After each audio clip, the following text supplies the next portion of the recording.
নির্ধারিত ও বৈধভাবে ইজারা দেওয়া স্থানের বাইরে কোনো পশুর হাট বসতে দেওয়া হবে না বলে ঢাকার ২ সিটি কর্পোরেশনের পক্ষ থেকে সতর্ক করা হলেও সেই নির্দেশনা অনেকটাই যেন উপেক্ষিত। এবার রাজধানীর ২ সিটি কর্পোরেশন গাবতলী সহ ২৩টি হাটের ইজারা দিলেও চন্দ্রিমা মডেল টাউন, লালবাগ, বেড়িবাঁধ সহ অনেক জায়গায় নামে বেনামে বহু অবৈধ হাট বসানো হয়েছে। খোঁজ নিয়ে জানা গেছে, এসব অবৈধ হাটের পেছনে রয়েছে বিভিন্ন রাজনৈতিক দলের নেতাকর্মী ও স্থানীয় প্রভাবশালীরা। শুধু অবৈধ নয়, দু একটি ব্যতিক্রম ছাড়া বৈধ হাটের নিয়ন্ত্রণও ক্ষমতাসীন দলের নেতাদের হাতে বলে জানা গেছে। গণমাধ্যমের তথ্য বলছে, ঢাকা উত্তরের অস্থায়ী ১১টি হাটের সবকটি এবং দক্ষিণের 10টির মধ্যে 8টি হাটের ইজারাদার বিএনপির রাজনীতির সঙ্গে যুক্ত ব্যক্তি ও তাদের ঘনিষ্ঠজনেরা। এসব নিয়ে যেমন প্রশ্ন উঠছে, তেমনি প্রশ্ন আছে দ্রুত বর্জ্য অপসারণ ও হামের প্রকোপের মধ্যে বর্ষার আগেই চোখ রাঙাতে থাকা ডেঙ্গুর নিয়ন্ত্রণ নিয়ে। স্বাস্থ্য দপ্তরের তথ্য অনুযায়ী চলতি বছর এখন পর্যন্ত ডেঙ্গু আক্রান্তের সংখ্যা দাঁড়িয়েছে প্রায় ২,৯০০ জনে। এর মধ্যে মৃত্যু হয়েছে ৫ জনের। বিশেষজ্ঞরা সতর্ক করে বলেছেন, ঢাকা সহ দেশের বিভিন্ন এলাকায় এডিস মশার লার্ভার ঘনত্ব ঝুঁকিপূর্ণ মাত্রা ছাড়িয়ে গেছে। ফলে এবার দেশ জুড়ে ডেঙ্গু পরিস্থিতি খারাপ হতে পারে। ডেঙ্গু জলাবদ্ধতা এবং কোরবানির বর্জ্য দ্রুত অপসারণ করতে ঢাকার ২ সিটি কর্পোরেশন কতটা প্রস্তুত, এসব নিয়ে আলোচনায় আজ রাজ খান স্টুডিওতে আছেন ঢাকা দক্ষিণ সিটি কর্পোরেশনের প্রশাসক আব্দুস সালাম এবং আছেন ঢাকা উত্তর সিটি কর্পোরেশনের প্রশাসক মোহাম্মদ শফিকুল ইসলাম খান মিল্টন। স্বাগত জানাচ্ছি আজকের রাজকাহনে। মোহাম্মদ শফিকুল ইসলাম খান মিল্টন, কোরবানি আসলে কোরবানির যে পশুর হাট, সেটি নিয়ে আসলে আমরা দেখি একটা বিস্তর আলোচনা হয়। নির্ধারিত এবং বৈধভাবে ইজারা দেওয়া স্থানের বাইরে কোনো পশুর হাট বসতে দেওয়া হবে না। বারবার আসলে আমরা আপনাদের তরফ থেকে সেই বার্তাটি এবারে পেয়েছিলাম, কিন্তু সেই নির্দেশনা অনেকটাই উপেক্ষিত করা হয়েছে এবং আমরা এটিও দেখছি আসলে যে ইজারাগুলো দেওয়া হয়েছে তাদের মধ্যে বেশিরভাগই আসলে দলীয় নেতাকর্মী কিংবা দলীয় নেতাকর্মীদের যারা ঘনিষ্ঠ আছেন তাদেরকে দেওয়া হলো। এই অভিযোগ নিয়ে আসলে কি বলার আছে? ধন্যবাদ। আমাদের ডিবিসি চ্যানেলের কলাকুশলী যারা আছেন সকলকে ঈদ অগ্রিম ঈদ মোবারক, এবং আমাদেরকে যারা দেখছেন আমাদের দর্শক প্রিয় শ্রোতা তাদেরকেও ঈদ মোবারক। কোরবানির গরুর হাট আমরা ঢাকা উত্তর সিটি কর্পোরেশন এবারে অস্থায়ী গরুর হাট হচ্ছে 10টি এবং স্থায়ীভাবে আমরা গরুর হাট গাবতলী 1 বছরের জন্য ইজারা দিয়ে থাকি, সেটা স্থায়ীভাবেই আছে। আমরা গরুর হাটগুলো যখন ইজারা দেই তার আগে আমরা পত্রপত্রিকার মাধ্যমে আমরা কিন্তু বিজ্ঞপ্তি দিয়ে থাকি, যাতে করে সকল ইজারাদাররা সেখানে অংশগ্রহণ করতে পারে এবং নিয়ম অনুযায়ী আমাদের যিনি সর্বোচ্চ দরদাতা হবেন এবং যাদের শর্তগুলি মেনে যারা কাগজপত্রগুলো থাকবে এবং যাদের লাইসেন্স থাকবে, টেন্ডারে অংশগ্রহণকারী যে সমস্ত কাগজপত্র, তাদেরকে আমরা মিটিংয়ের মাধ্যমে বোর্ড মিটিং হয়, পরে সিদ্ধান্ত অনুযায়ী সর্বোচ্চ দরদাতাকে আমরা গরুর হাট দিয়ে থাকি। তো সেই আলোকেই আমরা 10টি অস্থায়ী গরুর হাট দিয়েছি এবং স্থায়ীভাবে একটি দিয়েছি। আপনি যেভাবে বললেন যে স্থায়ী গরু হাট এবং পারমিশনের বাইরেও যেই জায়গাগুলো আছে সেখানে অস্থায়ীভাবে বিভিন্ন জায়গায় বিক্ষিপ্তভাবে বসেছে। ইতিমধ্যে আপনি নিজেরও গতকালকে দেখেছেন যে আমাদের যেই আয়তনের বাইরে উত্তরা দিয়াবাড়ির যে গরু হাটটি ছিল তার বাইরে মেট্রো রেলের নিচে কিছু গরু সেখানে বসেছিল। তো সাথে সাথে আমি সেখানে কমপ্লেন পাওয়ার পরে কিন্তু গিয়ে সেখানে উচ্ছেদ করেছি এবং তাদেরকে 50 লক্ষ টাকা জরিমানাও করেছি। তো এবার কোরবানি ঈদের জন্য এবং আমাদের রাজনৈতিক স্থিতিশীলতা যেটাই বলি, সব কিছু মিলে মানুষের চাহিদাও বেশি এবং এইবারে গরুর হাট যেখানে আমরা পারমিশন দিয়েছি সেখানে কিন্তু আপনারা দেখবেন লক্ষ্য করে কোনো যানজটের কোনো সৃষ্টি হয়নি এখনও পর্যন্ত।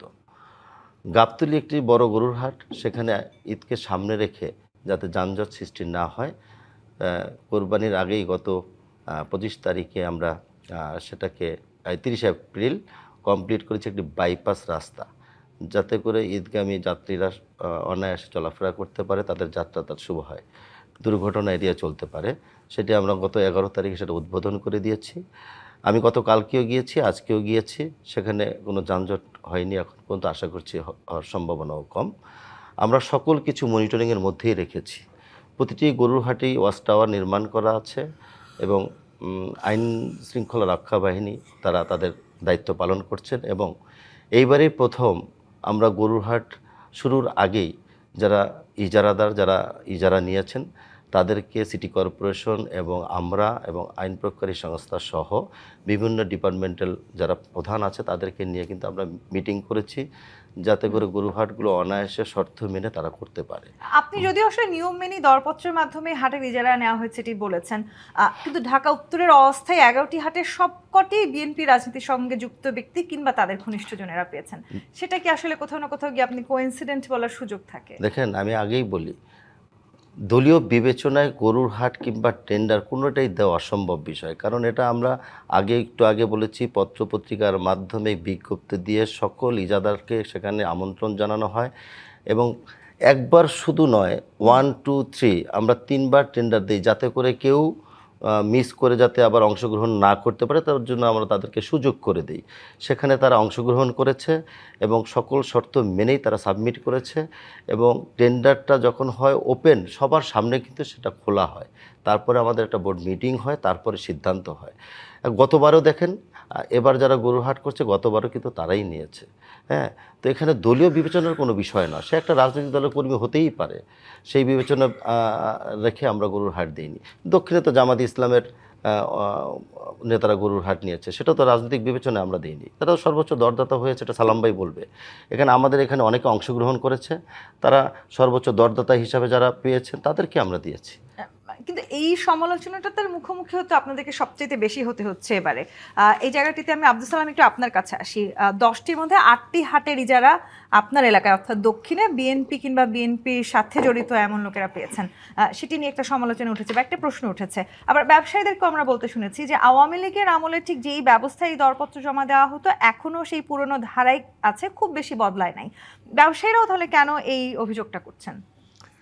আপনাকে ধন্যবাদ এবং আমার সহ আলোচক উত্তরের প্রশাসক ওনাকে ধন্যবাদ জানাই। যারা আজকে অনুষ্ঠান দেখছেন শুনছেন তাদেরকেও ধন্যবাদ। অভিযোগটা আমাদের কাছে তো আসে নাই, কার কাছে অভিযোগ করলো? গণমাধ্যম কর্মীরা যখন গণমাধ্যম কর্মী তো আমাদের সাথে প্রতিদিন কথা বলতেছে, কোথাও এরকম কোনো অভিযোগ আমাদের কাছে আসে নাই। বিষয়টা হলো অভিযোগ পরশুদিন না গতকালকে একটা টক শোতে শুনতেছিলাম যে একদিনে নাকি 100 কোটি টাকা চাঁদাবাজি হয়ে গেছে। গণবাজি এইরকম তো আইএলও জার্নালিজম চলতেই পারে, কিন্তু বাস্তবতার সাথে যিনি এই অভিযোগটা তুলতেছেন, আমি থাকলে ওইটা তুলতাম। ওনার হাতে একটা দেখলাম যে টেলিফোন দিয়ে উনি ছবি তুলছেন, ওই টেলিফোনটার দাম লক্ষ টাকার উপরে। উনি একজন রিপোর্টার হয়ে এত বড় এতই পাইলেন কোথায়? ওটা কি চাঁদাবাজি? তো কাজে কথা বলার সময় একটু সব কিছুই লিমিটের মধ্যে রাখতে হবে। আমরা পরিষ্কার ইজারা হয়েছে যে নিয়মে হয় সে নিয়মে হয়েছে, এবং যেটা আপনি উত্তরের প্রশাসক থেকে শুনলেন, পরপর 3 দিন যে কারো ড্রপ করার সুযোগ ছিল। যেমন আমার এখানে যারাই ড্রপ করেছে যারা হায়েস্ট হয়েছে তারাই পেয়েছে, সেখানে অন্য দলের লোকও পেয়েছে। কাজে এইখানে এটা নিয়ে কোথাও কোনো করা হয়েছে কিনা, মানে তাদেরকে দেওয়ার জন্য উদ্দেশ্য প্রণোদিতভাবে কোনো ব্যবস্থা গ্রহণ করেছে কি, সেটা প্রশ্ন। কারণ কেউ যদি না দিয়ে থাকে সেটা তো কাউকে জোর করে আনা যাবে না, আর জোর করে আনার ব্যাপার না হয়। এই সমস্ত হাটের ব্যাপারে আমরা তো আজকে থেকে না, দীর্ঘদিন তো ঢাকা শহরে আছি, যারা করে তারাই জড়িত থাকে এবং সেভাবে হয়েছে। তো এখানে কোনো হাট সেভাবে দেওয়া হয় নাই। আর এখন যেটা দেখেন, আমরা যেটা বলতে চাই যে আমাদের 11টা হাটের মধ্যে প্রত্যেকটা হাটেই সেইভাবেই পরিষ্কারভাবে দেওয়া হয়েছে, এবং কোথাও কোনো হাট নিয়ে এই পর্যন্ত কোনো আপত্তি আসে নাই। আপত্তি আসলে তো আমাদের কাছে আসবে, বা আপনার কোনো রিপোর্টারও যদি আমাদের সাথে প্রতিদিন কথা বলতেছে, উনি তো বলবে যে এই হাটটাতে অনিয়ম হয়েছে, তারা নিতে আসছিল, তাদের দেন নাই, না দিয়ে আরেকজনকে দিচ্ছেন, এই ধরনের তো কোনো আপত্তি কোথাও আসে নাই। সেই কাজে এটা বলার জন্য বলা যায় অনেক কিছুই। এখন যেটা বলবো যে আমরা আসলে দেখেন ঈদ ম্যানেজমেন্টটা নিয়ে ব্যস্ত এখন আমরা, যে ঈদের কোরবানিটা হবে, কোরবানিটা যাতে সুষ্ঠুভাবে দিতে পারে, জনগণ যাতে দিতে পারে, সেটার জন্য আমরা চেষ্টা করছি। আমরা অন্তত ঢাকা মহানগর দক্ষিণে আমি টোটাল ম্যানেজমেন্টের জন্য আমরা জনগণকে প্রায় 1,40,000 চটের ব্যাগ আমরা দিচ্ছি। চটের ব্যাগ, যে ব্যাগগুলো পচনশীল, এগুলোতে তারা যাতে গার্বেজ বর্জ্য ফেলে যাতে তারা নির্ধারিত জায়গায় ফেলতে পারে সেটার জন্য আমরা দিচ্ছি। আমরা জনগণকে প্রায় 46 টন মানে আমরা ব্লিচিং পাউডার দিচ্ছি, এগুলো আমরা ডিস্ট্রিবিউট করছি অলরেডি জনগণ আমাদের ছাড়াও। আমরা যেটা করবো তা ছাড়াও আমরা স্যাভলন দিয়েছি প্রায় 210 গ্যালন আমরা স্যাভলন দিয়েছি, যে যাতে তারা পরিষ্কার করে আবার সেখানে স্যাভলন দিতে পারে, ব্লিচিং পাউডার দিতে পারে, যাতে গন্ধটা না আসে। এবং এই 3 দিন মূলত হাটটা 3 দিন, জবাইটা 3 দিন হয়, কোরবানিটা 3 দিন হয়। এই 3 দিনের প্রথম দিন 60% হয়, সেকেন্ড ডেতে 30% হয়, আর থার্ড ডেতে 10% হয়। তো সেটার জন্য দক্ষিণে যেটা আমরা এর আগের আলোকে যেটা আমরা নির্ধারণ করেছি প্রায় 33,942 টন বর্জ্য আমাদেরকে সংগ্রহ করতে এবং হবে। এবার প্রায় 1 কোটি মতো পশু কোরবানি হবে এরকম একটা। তো সেটাই আমরা এটা করেছি। আমরা জনবল আগে যা ছিল তার চেয়ে ডাবল বেশি করেছি। আমরা প্রায় 13,450 জন জনবল আমরা নির্ধারণ করেছি ওয়ার্ডগুলোতে ভাগ ভাগ করে দিয়ে। এবং আমরা ট্রাক সহ অন্যান্য যে সমস্ত আনুষঙ্গিক মানে গাড়িগুলো লাগবে প্রায় আমরা 2,117টি আমরা ব্যবস্থা করেছি। জি, এইগুলো আমরা একটা যুক্ত করি আমি। আপনি বলছিলেন যে আমরা নিশ্চয়ই আসলে কোরবানির যে ব্যবস্থাপনা সেটি নিয়ে আপনারা অনেক কাজ করছেন। গতকালকে সড়ক পরিবহন ও সেতুমন্ত্রী বলেছেন যে তিনি আসলে চাইলেও সড়কের উপর পর্যন্ত যে হাট চলে আসছে সেটি সরাতে পারছেন না, মানে নানানভাবে ব্যবস্থা করছেন, কথা বলছেন, কিন্তু সরানো যাচ্ছে না। সেই জায়গাটিতে কি আসলে সিটি কর্পোরেশন বা আপনারা যারা প্রশাসক আছেন আপনাদের উপর আমরা চেষ্টা করছি। ঢাকা শহরটা তো আর আপনি লন্ডনের শহর না, এবং এটা উড়ে হঠাৎ করে এই অবস্থায় আসেনি। আমরা ধারাবাহিকতায় পেয়েছি, উত্তরাধিকার সূত্রেই কিন্তু ঢাকা শহরটা আমরা দায়িত্ব পেয়েছি। কাজে গত বছর কী ছিল, এর আগের বছর কী ছিল, ওর চেয়ে বেটার হলো কি না আপনাকে সেটা দেখতে হবে এবং সেটার সাথে কম্পেয়ার করতে হবে। একই দিনে 1 বছরে বা 1 মাসে সব চেঞ্জ হয়ে যাবে আমরা তো বারবার আমরা ওই যে উত্তরের প্রশাসক যেটা বলো উনি নিজে যায় সেখানে একটা হাট শেড ভেঙে দিছে। আমি বিভিন্ন জায়গায় ম্যাজিস্ট্রেট পাঠিয়েছি, আমার কর্মকর্তাদেরকে পাঠিয়েছি যাতে কোথাও এই ধরনের কিছু না হয়। আমাদের পুলিশ ভাইরা চেষ্টা করতেছে, কিন্তু এটা এখন আপনারা আমাকে যেরকম প্রশ্নটা করতেছেন আজকে আপনারা জনগণকেও প্রশ্ন করেন, যারা ইজারাদার বা যারা এই কাজগুলো করে তাদেরকেও প্রশ্ন করে যে তারা কারা এরা। অর্থাৎ এই ঢাকা শহরটাকে যদি নাগরিক সুযোগ সুবিধা আপনি নিশ্চিত করতে চান তাহলে নাগরিকদেরও একটা দায়িত্ব আছে। এলাকা ভিত্তিক যারা আছে তাদেরকে ওই জবাবদিহিতার মধ্যে আনতে হবে যে আপনার এলাকায় অবৈধ জিনিসটা হলো কেন। এটার জন্য আপনি এলাকায় তো মাতবর প্রধান, আপনি এলাকায় একটা সম্মানিত লোক, আপনাকে ওই দায়টা নিতে হবে। অর্থাৎ আমরা পরস্পর যদি দায়টা শেয়ার না করি, এই যে আজকে মনে করেন বর্জ্য অপসারণ, এখন আপনি যদি যে কোনো জায়গায়, আমরা তো কিছু কিছু জায়গায় নির্ধারণ করে দিছি, কিন্তু তারপর আমরা জানি যে তারা বেশিরভাগই রোডের মধ্যেই মানে এই কোরবানিগুলো দিবে।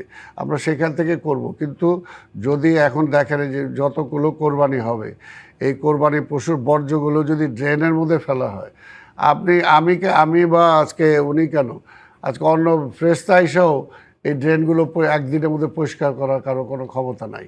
কাজে সে জায়গায় জনগণকে সহযোগিতা করতে হবে যে আমরা বলছি কেউ যাতে ড্রেনের মধ্যে অন্তত মানে কোরবানির বর্জ্য যাতে না ফেলে, অন্তত ড্রেনগুলো যাতে পরিষ্কার রাখে। একটা নির্দেশনা দিয়েছেন আপনাদেরকে, তিনি বলেছেন যে 12 ঘন্টার মধ্যে কোরবানির বর্জ্য পরিষ্কারের কোরবানির বর্জ্য প্রধানমন্ত্রী আমাদের 12 ঘন্টার সময় বেঁধে দিয়েছেন, আমরা সেটাকে 8 ঘন্টার মধ্যে নিয়ে আসছি। আমরা চেষ্টা করবো 8 ঘন্টার মধ্যে। এই প্রশ্নটা একটু করতে চাই মোহাম্মদ শফিকুল ইসলাম খান মিল্টন, এইটা আসলে পারবো কিনা আমরা, মানে এখন রাজধানী যে অবস্থা কিংবা আসলে বৃষ্টি হচ্ছে, জলাবদ্ধতারও একটা বড় সমস্যা আছে, এবং যেই কথাটি আব্দুল সালাম বলছিলেন যে জনগণেরও আসলে সচেতনতার একটা জায়গা সৃষ্টি করতে হবে, সম্ভব কি সত্যিকার অর্থে 12 ঘন্টার মধ্যে কোরবানির পশুর বর্জ্য অপসারণ করা?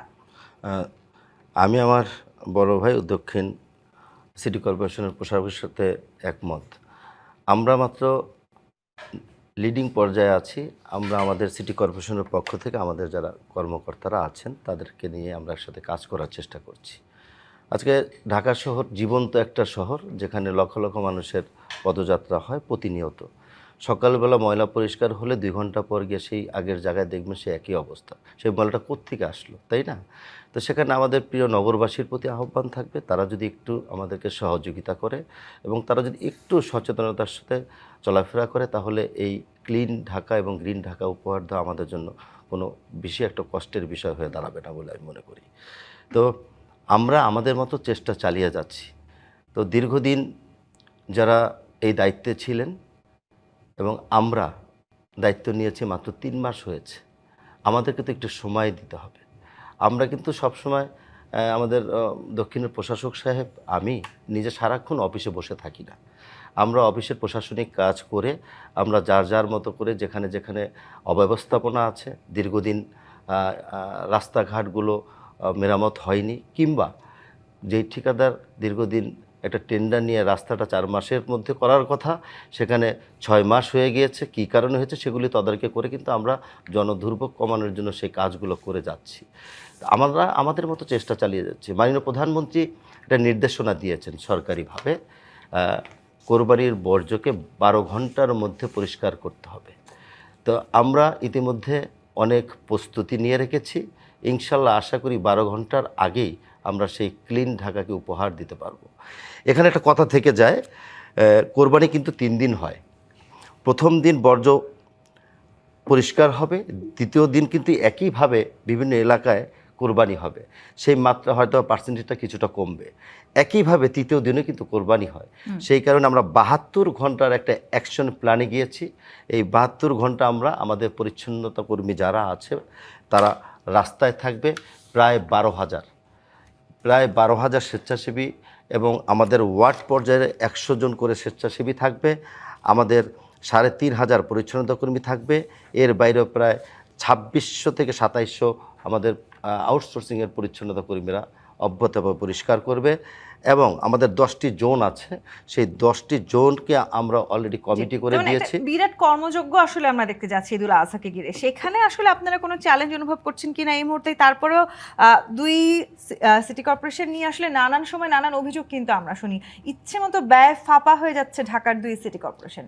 এই জায়গাটাতে আসলে সত্যতা আছে কিনা? আমি এখানে ফিরবো, একটা বিরতির সময় হয়েছে। জিপে ইস্পাত নিবেদিত রাজকাহন থেকে বিরতি নিয়ে ফিরছি, সাথেই থাকুন।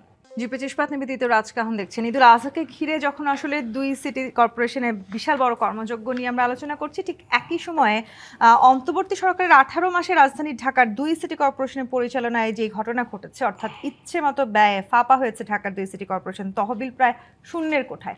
সেটি আসলে আপনাদের জন্য একটা নতুন চ্যালেঞ্জ কিনা? মোহাম্মদ শফিকুল ইসলাম খান মিল্টন। দেখেন, আমি দায়িত্ব গ্রহণ করেছি ফেব্রুয়ারি 25 তারিখে। 25 তারিখে দায়িত্ব গ্রহণের পরে আমি যখন অফিসে বসলাম, আমাদের ডিপার্টমেন্টাল হেড যারা আছে, প্রধান, তারা সহকারে কি অবস্থায় আছে, সর্বপ্রথমে কিন্তু আমি একটা স্টেটমেন্ট দিয়েছিলাম। আমি গিয়ে ঢাকা উত্তর সিটি কর্পোরেশনের সাধারণ তহবিল যেটাকে বলি, যেখান থেকে আমাদের সিটি কর্পোরেশনের বেতন ভাতা সহ উন্নয়নমূলক কর্মকাণ্ডে যেগুলিতে ব্যবহৃত হয়, সিটি কর্পোরেশনের রাজস্বের মাধ্যমে যে আইটি হয়, সেখানে আমি গিয়ে 25 কোটি টাকা, একদম রাউন্ড ফিগার 25 কোটি টাকা আমি পেয়েছি।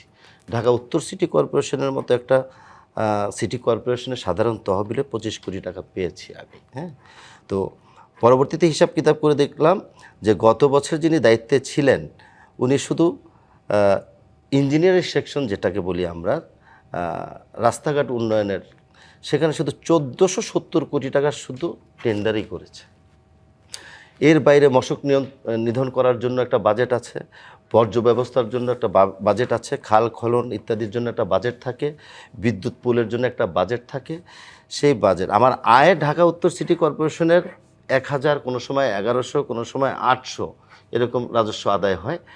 এই আয়ের সাথে কোনো ধরনের সমন্বয় না করে একটা উচ্চ বিলাসী বাজেট করেছে, যার দায় এখন আমাদের কাঁধে। সেই দায়টা আসলে কাঁধে নিয়ে কাজ করাটা নিঃসন্দেহে অনেক কঠিন হচ্ছে। জনাব আব্দুল সালাম, এফডিআর গুলো ভাঙা হলো, মানে এই যে জবাবদিহিতার থেকে একেবারেই আমরা বেরিয়ে এসেছি। এখন তো আসলে আমরা নির্বাচিত সরকার পেয়েছি, এখন কি আসলে দুটো সিটি কর্পোরেশনকে আমরা জবাবদিহিতার আওতায় আনতে পারবো? না, এর জন্য শুনে, এর জন্যই তো নির্বাচিত সরকার আর অনির্বাচিত সরকারের মধ্যে পার্থক্যটা এটাই, যাই না? আজকে ধরেন যে অনেকে বলে যে এই নির্বাচিত সরকার আসার পরে দলের লোকজন কেন এখানে দেয়া হলো। আজকে এই প্রশ্নটাই আপনাদেরকে এই 3 মাসে সর্বোচ্চ এখানে আজকে ধরেন, আজকে যারা এই মাঝখানে যে 18 মাস ছিল, আগেরগুলো বাদই দিলাম, স্বৈরাচারী আমলে যেটা হয়েছে সেটা বাদ দিলাম, 18 মাসে যারা ছিল তারা তো কোনো জবাবদিহিতাই ছিল না। কিন্তু আমাদের তো একটা জবাব দিতে, আজকে প্রধানমন্ত্রী তারেক রহমান রাষ্ট্রের দায়িত্ব নিয়েছেন সরকার পরিচালনার। এই সময় যদি ঢাকা শহর আগের মতো অথর্ব হয়ে পড়ে থাকে, অচল হয়ে পড়ে থাকে, তাহলে সরকারের তো দায়িত্ব, তা কাজে সরকারের লোকজনই তো সেখানে দিবে যাতে দায়িত্বটা পালন করে। যে কারণে আমরা 3 মাসের মধ্যে দায়িত্ব নেওয়ার পরে অনেক কিছু পরিবর্তন করেছি, একটা গতি আসছে।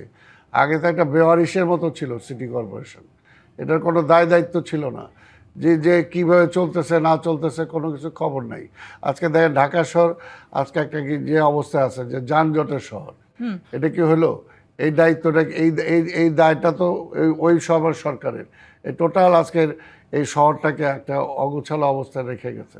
আজকে রিক্সার সমস্যা, আজকে হকারদের সমস্যা তাদের আমলে প্রকট হয়েছে, একটুবার চিন্তাও করে নেই যে এই সমস্যাগুলো কীভাবে সমাধান হবে। পাশাপাশি রেভিনিউ ইনকাম একেবারে জিরো কোঠায় চলে গেছে। আজকে 1200 কোটি টাকা দেনা নিয়ে সেখানে বসতে হয়েছে। আর ডেভেলপমেন্ট ওয়ার্কের ব্যাপারে তো উনি বললই। এর জন্যই বললাম যে একটা যদি জবাবদিহিতা না থাকে, কমিটমেন্ট না থাকে, তাহলে তো সেখানে কোনোভাবে সেই প্রতিষ্ঠান চলতে পারে না। এই কারণে আমরা অবশ্যই আমরা নিজেরা যেমন মানসিকভাবে আমরা জবাবদিহিতার জন্য প্রস্তুত, আর যেহেতু সরকার আছে, সরকারের কাছে প্রতি সপ্তাহে প্রধানমন্ত্রী আমাদেরকে বসেন, প্রতি সপ্তাহে আমাদেরকে জবাবদিহি করতে হয় ওনার কাছে। এই সপ্তাহে যে এই কাজটা দেওয়া হলো, এটা কি করলেন, কতটুকু হলো। এই কারণেই তো আজকে একটা সিস্টেমের মধ্যে আনার জন্য আমরা চেষ্টা করতেছি। আজকে দেন হকারদের নিয়ে আমরা কিছুটা কাজ করেছি, তার মধ্যে ঈদ চলে আসলো, আজকে রিক্সাকে নিয়ে আমরা কাজ করব। এগুলো নিয়ে আমরা একটা সিস্টেমের মধ্যে আনার জন্য চেষ্টা করতেছি এবং আমরা আশা করি পরিবহন সহ, পরিবহন আমরা একটা স্টেপ নিয়েছিলাম, কিন্তু তারাও আবার বললো যে নিয়ন্ত্রণে আনা যায় না কেন? মানে না, তাদের আনা শক্তিটা কি সরকারের চাইতে না, আনা যায় না, এটা ঠিক না, আনতে হবে। আনার জন্য সেই স্টেপটা নেওয়া লাগবে, যেটা অন্যরা সেটা নেয় নাই, কিন্তু আমরা সেটা নিচ্ছি। এবং সেটা নিতে যে স্বাভাবিকভাবে এখানে প্রশ্ন আসছে যে আমরা এখন এটা নিতে যে আমাদের ইলেকশন করতে যে প্রবলেম হবে কিনা।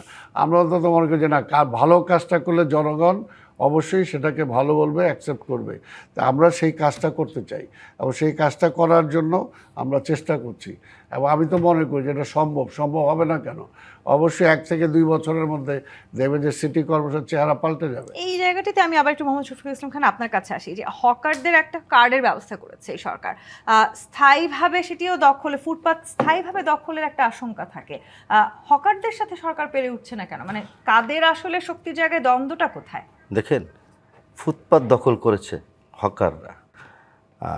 গত 24 সালের 5 আগস্টের পরে ফুটপাতের কি অবস্থা হয়েছে এটা আপনি নিজেও জানেন, আপনি মিরপুরে থাকেন, হোপের সামনে দেখেছেন।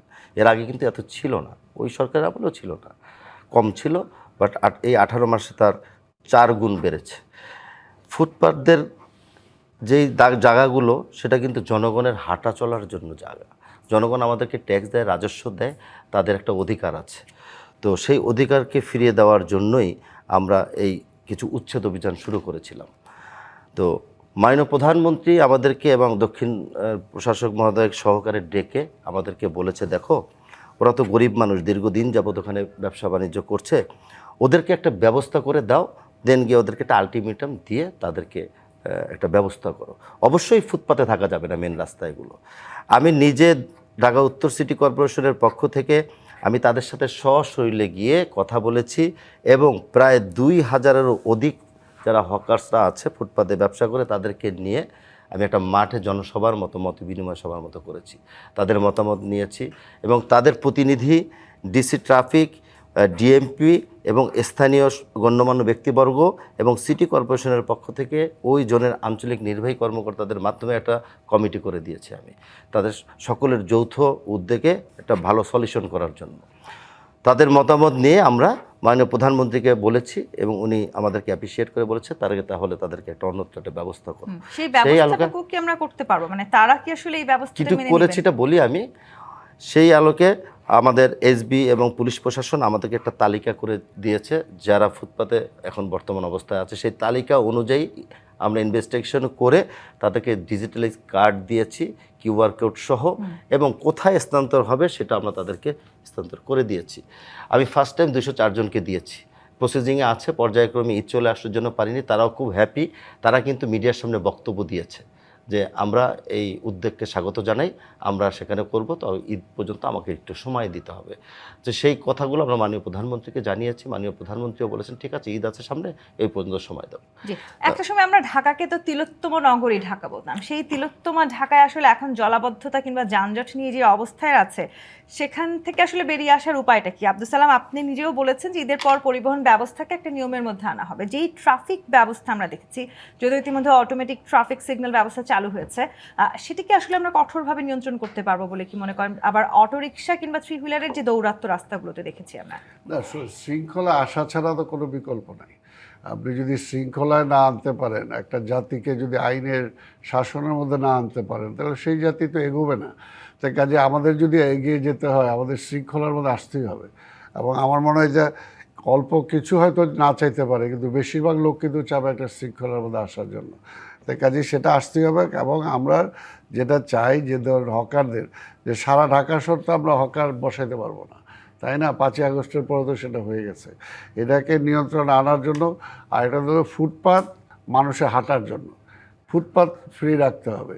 কিছু কিছু জায়গায় আছে যে ফুটপাত হয়তো ডাবলের মতো স্পেস আছে, সেইখানে যদি কোনো কতটুকু স্পেস আমরা দিতে পারবো কি পারবো না, সেটা পুলিশের সাথে আলোচনা করে হবে।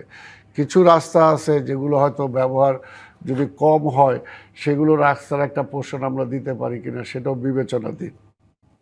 আর আরেকটা হলো যে আমরা মনে করি মতিঝিলে আমরা অফিস আওয়ারের পরে বা 2টার পর থেকে আমরা সেখানে রাত 8টা পর্যন্ত দিতে পারি, যে বিকেল বা বিকেলের ইভিনিং মার্কেট সেখানে হতে পারে।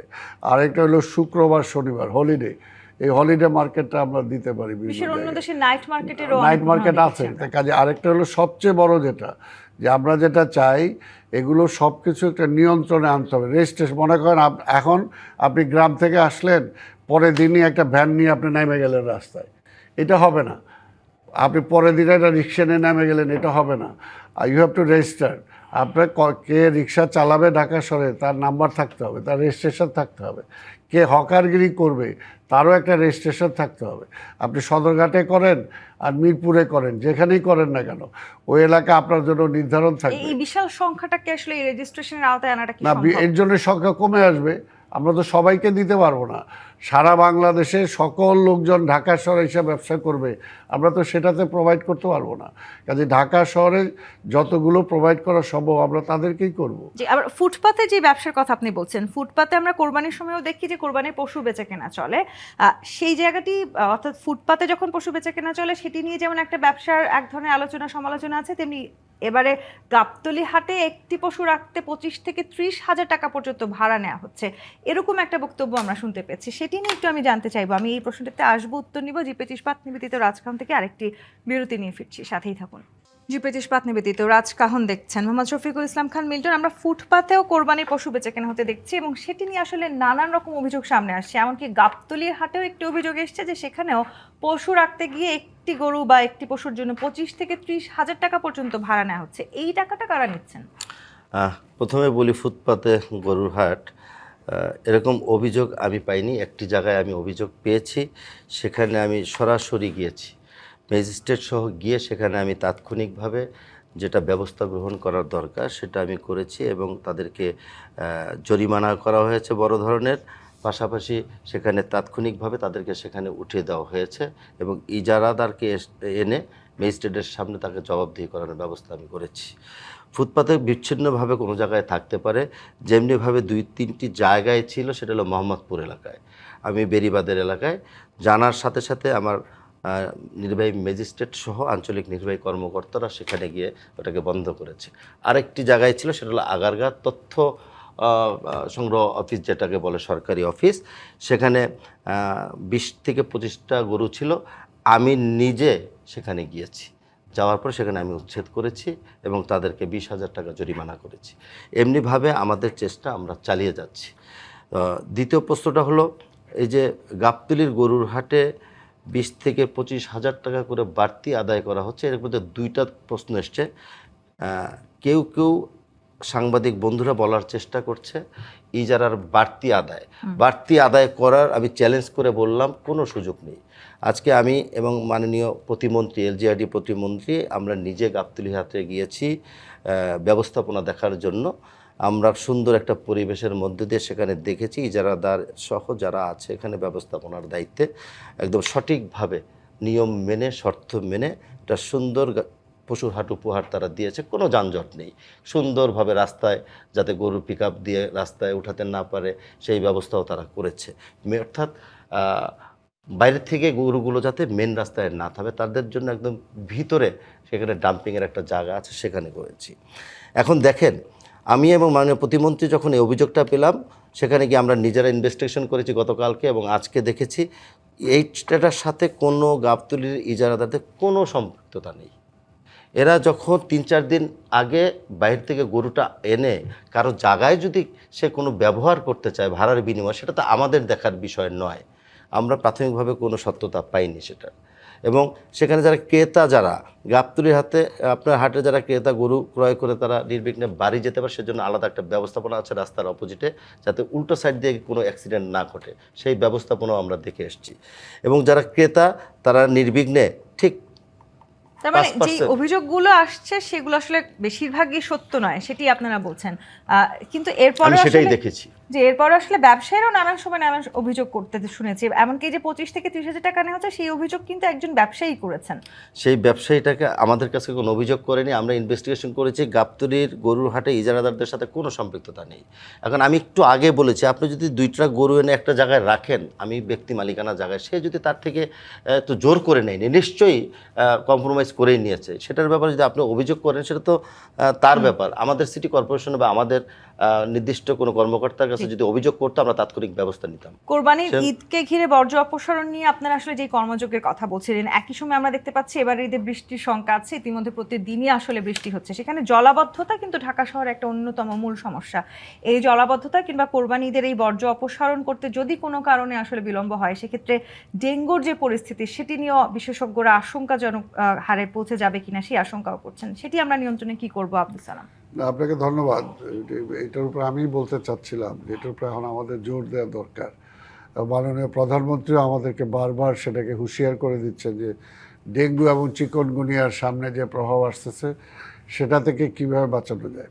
এখন এই জায়গায়ও যেটা বলবো যে দেখেন, এই বর্জ্য ব্যবস্থাপনা আমি তো এর আগেই বললাম যে কোনোভাবে ড্রেনের মধ্যে যাতে না ফেলে, কারণ অনেক কষ্ট করে যে অনেক ড্রেনগুলো আছে যে বছরের পর বছর পরিষ্কার হয়নি। অর্থাৎ আমি এই 2-3 মাসে অনেকগুলো করার চেষ্টা করি, সবগুলো হয়নি এখনও। তার মধ্যে যদি আবার ওই ড্রেনগুলো বন্ধ হয়ে যায় তাহলে কিন্তু এই শহরকে রক্ষা করা কঠিন হবে।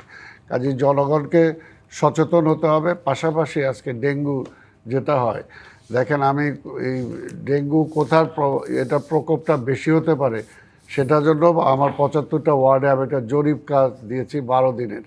তো প্রথম দিনই জরিপ করতে যেয়ে আমার নগর ভবনের পাশেই পশু হাসপাতাল আছে, সেই পশু হাসপাতালের ভিতরে আমার যে কর্মচারী যারা আছে তারাই নিয়ে গেল যে স্যার চলেন দেখবেন। ওইখানে যাই দেখি যে ওই স্টাফরা যে থাকে তার পাশে তার ঘরের পাশেই ওই যে মানে টেলিভিশনের ককশিট, ওটা ভাঙা একটা পড়ে আছে, একটা ভাঙা পাতিল পড়ে আছে, তার মধ্যে লার্ভা। তা আমি ওইখানে যে পরিচালক তাকে ডাকলাম যে আপনার তো কম্পাউন্ড এটা, তো এইখানে আপনি এই লার্ভাটা 2 দিনের মধ্যে এটা মশা হয়ে যাবে, উড়াল দিবে, আপনাকে কামড়ানোর পরে আপনার ডেঙ্গু হবে। আর তখন আপনি বলবেন যে সিটি কর্পোরেশন মশা মারে নাই। তা আপনি মশা চাষ করতেছেন, তা আপনি এটা বন্ধ করেন আগে। তো ঠিক তেমনিভাবে আজকে জনগণকে সচেতন হতে হবে, কারণ এটা পরিষ্কার পানির মধ্যে এটা হয়।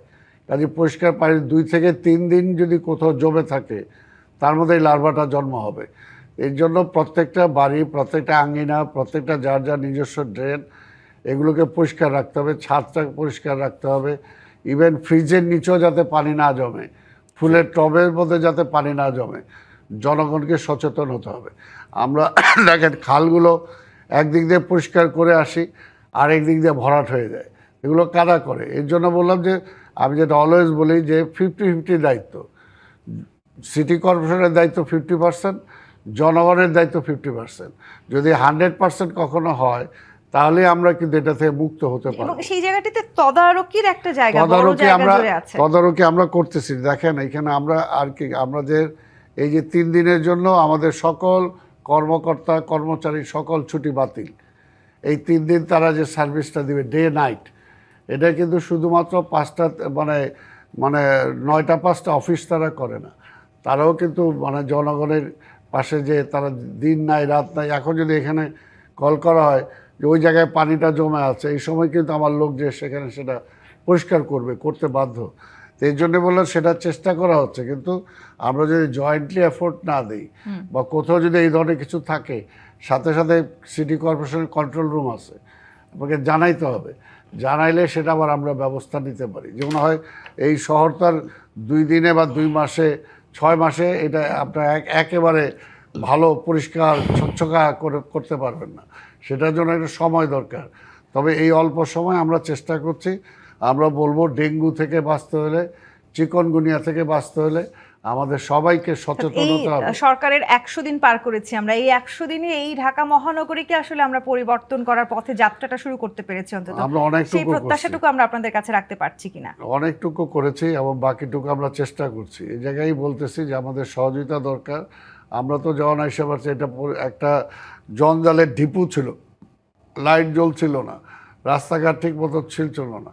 আমরা সেগুলোকে যতটুকু পারছি অন্তত 3 মাসে একটু উত্তরটাও শুনতে চাই। মোহাম্মদ চেষ্টা শফিকুল ইসলাম খান মিন্টু, এই 100 দিন আমরা কতখানি এগিয়েছি, খুবই ছোট করে?